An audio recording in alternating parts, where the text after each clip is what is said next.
Over the history of NASCAR racing, there have been some big announcements about championship contenders leaving their current teams at the end of a year. Matt Kenseth has a championship and 2 Daytona 500 wins at Roush Fenway, but will leave the team at the end of this season. And given the fact that he is the points leader, his announcement has shocked many. But what do his competitors have to say? Right, he's coming to Hendrick Motorsports, so it'll be really exciting to have Matt there. No, I'm joking.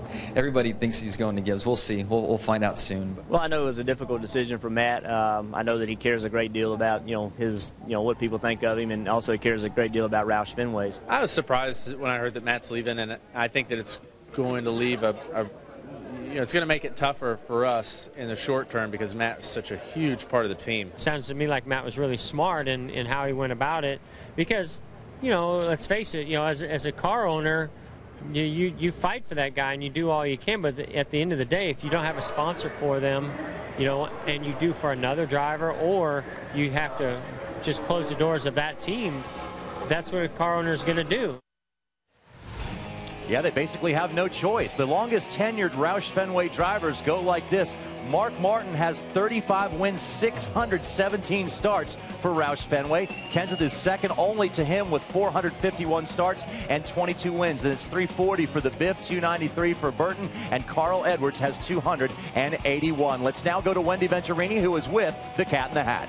Well, Johnny, we told you on the top of race day, it's been a busy weekend, of course, surrounding Matt Kenseth and the announcement and silly season underway. So we have Jack Roush joining us. Now, Jack, you've been very busy dealing with media this weekend, and you said yesterday in the media center that you were a bit surprised at the timing of all this and why it happened. Why were you surprised? Well, Matt and I had no direct discussions. We had no contact on the contract, so it was a surprise that the issue was resolved before I knew about it. And really, when we heard from Matt Kenseth, and everybody tries to read between the lines, he said some things happened, some things didn't happen. Did it simply come down to dollars and cents? I have no idea. And that's a question that you're probably pondering yourself right now. Yeah, there wasn't an economic proposal made or rejected. So, there were factors in Matt's frustration with having not one sponsor for his program and not knowing where the sponsors were, who they were going to be for 2013.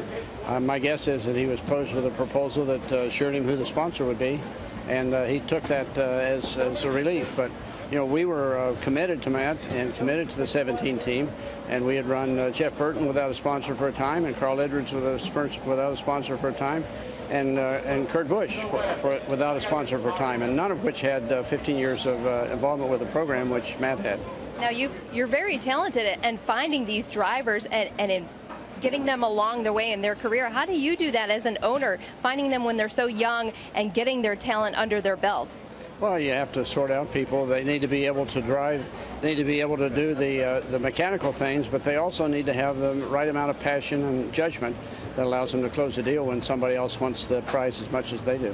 Well, thank you so much, Jack, for joining us. And we talked about it at the top of the show, Johnny. One champion stepping out, and another champion, Ricky Stenhouse Jr., will be stepping into this machine come next year. Yes, certainly Stenhouse is the face of the future right there, but it's going to be very interesting to find out where Matt Kenseth lands. And Matt Clark joins us now, but Kenny Wallace, Jack Roush hit it right on the head, and I saw you smile when he said that, because that is a situation these days. So many of these decisions are not based upon driver talent, but on sponsorship dollars. Well, I hate to be right in this situation. When we started the show out earlier, what I said was it's not about how you run, because Matt Kenseth won the Daytona 500. He's leading the points.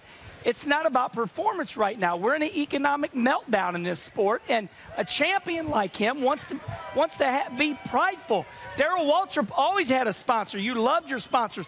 What does it feel like to be a champion and have nothing on your car and something on your car every week? I'm probably sure it's demeaning, and it feels bad for Matt. He's probably going somewhere. Jack mentioned, okay, we ran without a sponsor before. That was a different time. The economic landscape has changed, and drivers want security. I know owners want security, but that was a different time. Jack can only go so far in running that out of his pocket. He's done a great job of bringing young talent, but I think for Matt Kenseth, he saw the writing on the wall, NSW, no sponsor white.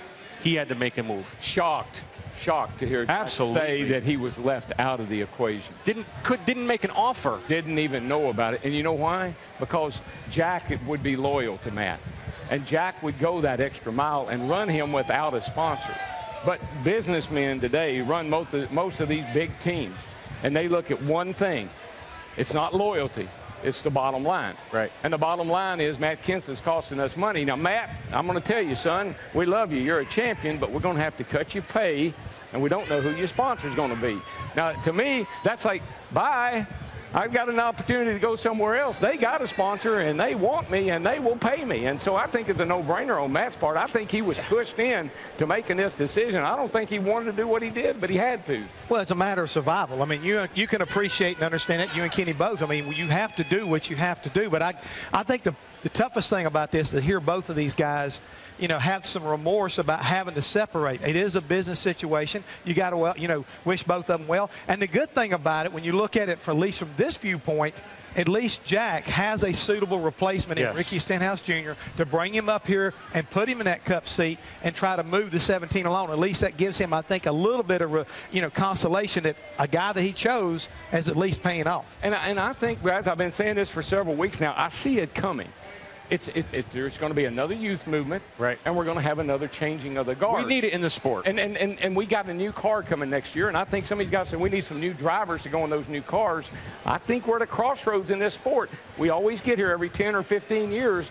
I think we're there again. If I'm on the hot seat right now, I'm worried because there's some kids that are ready to jump in the cup. Wheel that car. That'll wheel it for very little money, just the opportunity.